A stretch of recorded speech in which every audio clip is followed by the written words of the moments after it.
Welcome to Sarpy Outlook. My name is Fricke, and I'm proud to have as our guest Rebecca Gould from Nebraska Appleseed. Becky, welcome to the show. It's a pleasure to be here. Thank you for having me. A little bit about Becky. She has worked at Nebraska Appleseed since October of 2001, first as a staff attorney and as Executive Director since 2007. She has over 10 years of experience in civil litigation, policy, advocacy, and media campaigns on social justice issues in Nebraska.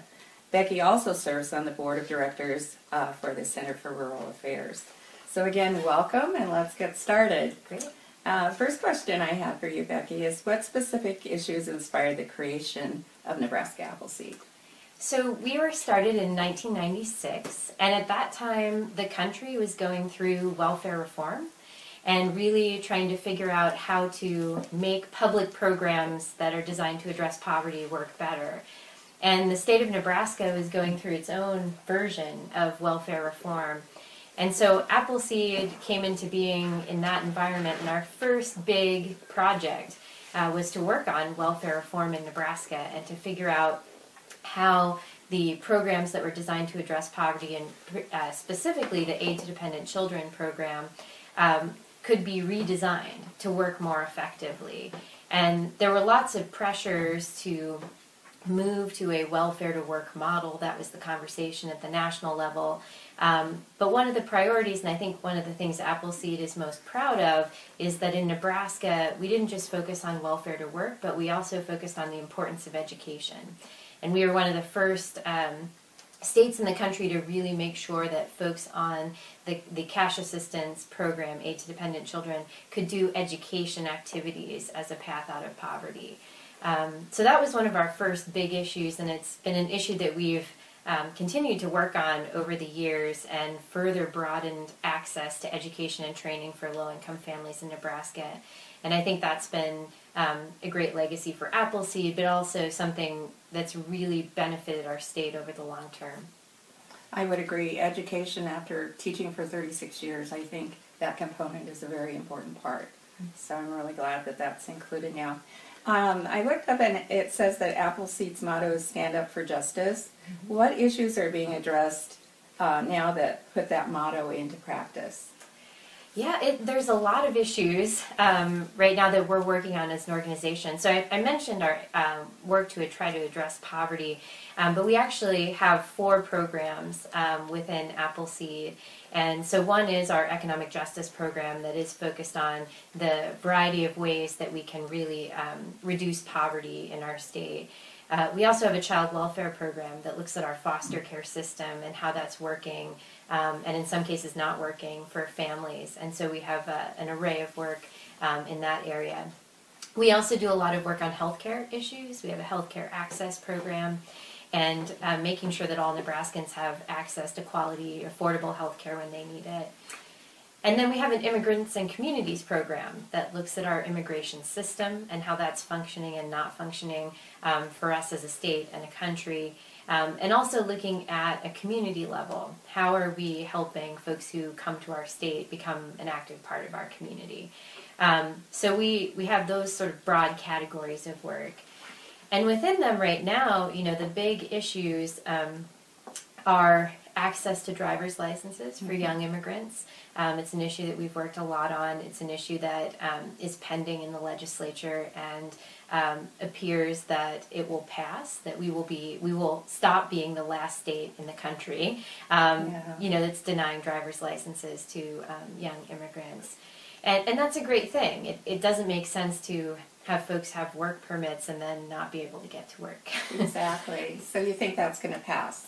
That would be our hope. I mean, you know, there's a lot of support. It's an issue that has very broad bipartisan support. I think it's common sense legislation. It's one of the few things that we can do as a state related to immigration that can make a difference. And so it's been exciting to see a lot of the new senators take up that issue, as well as senators who've worked on those issues for a long time. Good. And what are the top 2 or 3 legislative bills that Appleseed is supporting this session? So the driver's license bill would be one, but a couple of others, we did do a lot of work on the Medicaid Redesign Act. Unfortunately, that bill has been bracketed until the end of the session. It's disappointing, isn't it? It is, but there's been a lot of interest in really trying to craft some solution to that problem going forward, and we expect to do some work leading up to next session to see if we can't get that done. It's, at least 77,000 Nebraskans would be impacted, and it's just too important to walk away from. So we'll continue to work on that. We also have some legislation. There was a bill that was passed and just vetoed by the governor, but we anticipate a vote to override that veto. And it's a really important piece of legislation related to the aid-dependent children program that I mentioned, and it would increase the amount of money that families on that program receive. That program is really the kind of bottom safety net. So families that hit rock bottom and have zero income start off on that program as a path out of poverty. And we have been giving them the same amount of money to make that trip out of poverty since 1980. The payment standard hasn't been adjusted since 1980. And so what the bill would do is increase the payment standard and index it to inflation so it would continue to increase over time to help families meet basic needs. The other piece of it that's critically important is it helps address what's called the cliff effect. So a lot of low-income families, once they get a job, their income makes them ineligible for a number of programs. And often that happens before they have enough income to really make it on their own. And so what the bill does is allow working families to stay on the program a bit longer and kind of ease off of it. So the amount of money they're receiving decreases slowly, and they exit the program once they hit the poverty line. And it's a really important adjustment to make to the program if we want to invest in helping families succeed. And so we will continue to work on making sure that the veto gets an override and that can become good policy for our state. Good, because again, as a teacher, so many students live in poverty, and you mentioned the word invest. And that's what we need to do, is invest in these families that care about what's happening to their children and work them out of poverty so they have those American spirit opportunities that everybody else has. Mm-hmm. So what goals or direction have you set for the future of Appleseed? So next year will be Appleseed's 20th anniversary, and that's an exciting moment for us as an organization to look back at what we have accomplished and maybe some things that are unfinished business, and really to look forward at where can we as an organization make the biggest difference. I think one of our frustrations has been, despite all of the work that's been done to address poverty and strengthen public programs, we still have growing child poverty in our state. Yes, and we have low unemployment, but there are pockets of really deep unemployment in our state, and the prosperity that we're seeing in some places is not shared broadly.